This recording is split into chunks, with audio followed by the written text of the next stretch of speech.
izan da diskurtso bat dena hori, teknologia berria, ekintzailetasuna, etorkizuna, interneta, hori guztia, nik gehiago zentratu nahi dut nire diskurtsoa kulturan. Kulturan, azken batean, kultura industrien oinarrian kultura bera dagoelako, eta kultura dalako guzti honen funtsa.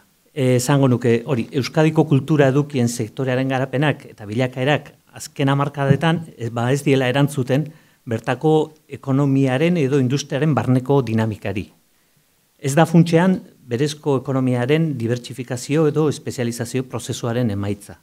Aitzitik, Euskal Herriko kultura industrien garapena batez ere kultura, gizarte eta politika mailan kokatu beharreko gogo, behar eta prozesuen emaitza izan da neurri handi batean. Hurbilean diren agenten artean sortzen dira errazago dinamika konfiantzazkoak, kolaboratiboak, elkarrekin lan egiteko moduak eta interes komunak distantziara baino. Madrilen eta Bartzelonan egiten da produkzioaren 101% eta bertan geratzen da fakturazioaren 183%. Diskogintzan, lau multinazionalek, Madrilen Bartzelonan egoitza dutenak, eramaten dute fakturazioaren 87%. Ikusentzunezkoetan, zinearen kasuan, bertan daude enpresen 170%.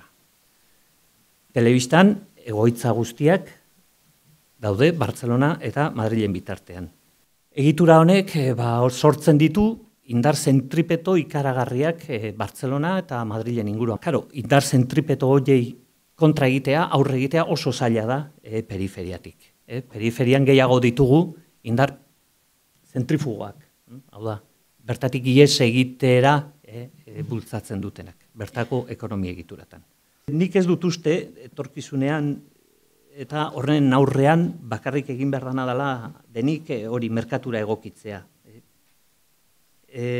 Merkatura egokitzea hutsa daukagun egiturakin zaila da oso ahula da bertako egitura. Alde hortatik, egitura aldaketaz eta hitz egiten denean, batzutan pentsatzen dut aldaketa hori egin behar dela mantxo. Ez zaila izango dugula berehala egun batetik bestera egitura aldatzea. Eta alde hortatik, hitz berriak, konpetitibotasuna, eta guzti horiek ekintzailetasuna, kreatibitatea, eta guzti horiek entzuten ditudanean, batzutan pentsatzen du, horietan saiatu behar gara, baina ez dugu berehala itxi behar nolabait esateko lehengokoa, hau da, kulturan gaude, eta kulturan oinarrituta jarraitu behar dugu. Hau da, pentsatzen dugu industria kreatiboak direla beti gora datozenak, enpresa eta errentagarritasun aukera handiak eskaintzen dituztenak, bideo-jolasetan bezala, eta agian bideo-jokoetan, mundu horretan, badago, momentu horretan, halako dinamika. Baina, batzutan horrela jotzen dugu, hain erakargarria egiten zaigu eredu bat, arrakastatxua izan daitekena batean, nahi dugu berehala kopiatu bestetan.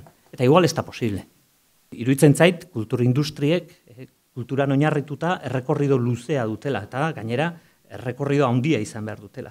Baina, kulturan oinarrituta.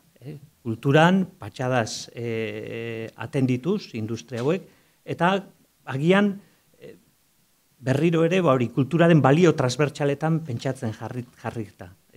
Hau da, zerk aportatzen dio kultura gure ekonomiari, nola lagun dezake kulturgintzak eta kultura berak etorkizunari aurre egiteko, agian ikuspegi hori ere ez dugu ahaztu behar.